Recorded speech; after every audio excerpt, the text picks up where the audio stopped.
Assalamualaikum warahmatullahi wabarakatuh dan salam sejahtera kepada tuan-tuan dan puan-puan pada juri penilaian pertandingan.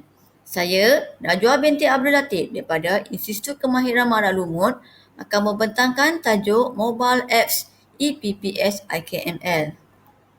Di dalam sesebuah pusat institusi mempunyai pusat sumber pembelajaran untuk kemudahan kepada pelajar dan warga kerja. Bagi pelajar adalah lumrah sekiranya mendapat tugasan yang diberikan oleh pengajar. Untuk menyelesaikan tugasan tersebut, pelajar perlu mencari buku sebagai rujukan untuk menyiapkan tugasan. Justeru, proses peminjaman buku perlu dilakukan bagi mendapat maklumat. Manual proses pinjaman buku. Pelajar perlu berjalan untuk ke pusat sumber. Pelajar perlu mengisi maklumat di dalam buku rekod. Pelajar perlu mencari buku dari rak ke rak. Pelajar perlu mengisi rekod tarikh pinjaman dan pemulangan di kad pinjaman buku. Objektif: menggunakan teknologi sedia ada di era digital hari ini, mengurangkan kos dan menjimatkan masa, memudahkan pelajar dan warga kerja IKM Lumut membuat pinjaman buku. Proses pinjaman buku EPPS IKM Lumut: install aplikasi, carian buku di laman katalog, isi form pinjaman buku, hantar permohonan.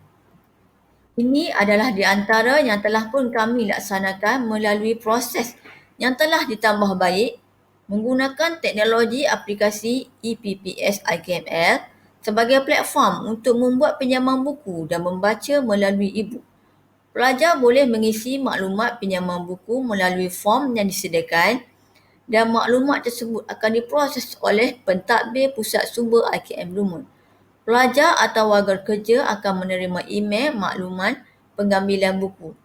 Proses ini dapat menjimatkan masa di mana pelajar hanya mencari buku di dalam aplikasi EPPS IKML dan buku boleh dituntut pada tarikh yang ditetapkan. Pelajar dapat meminjam buku yang dikehendaki dan memudahkan mereka untuk membuat pinjaman. Ini adalah contoh permohonan yang telah diterima dan maklum balas email yang dihantar kepada pelajar bagi tujuan rekod pusat sumber. Penerbitan projek dan penanda aras. Sebagai projek Lean Management, kami juga telah mengadakan bengkel uji lari kepada pelajar dan warga kerja IKM Lumut. Aplikasi ini telah dirasmikan oleh pengarah bahagian kemahiran teknikal dan juga kami dalam proses untuk mendapatkan intellectual property melalui MyEPO. Novelty: pinjaman buku secara online, menyimpan data dan senarai buku.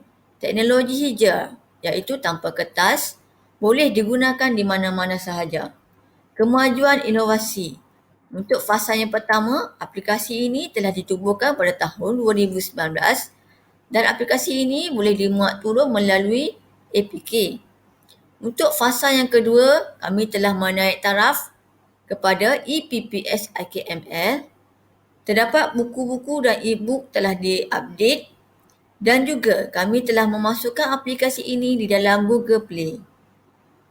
Penghargaan dan pengiktirafan: kami telah mendapat anugerah Transformasi Komuniti U Pustaka pada tahun 2019 daripada Perpustakaan Negara Malaysia. Itu sahaja untuk penerangan EPPS IKML. Terima kasih dan Assalamualaikum.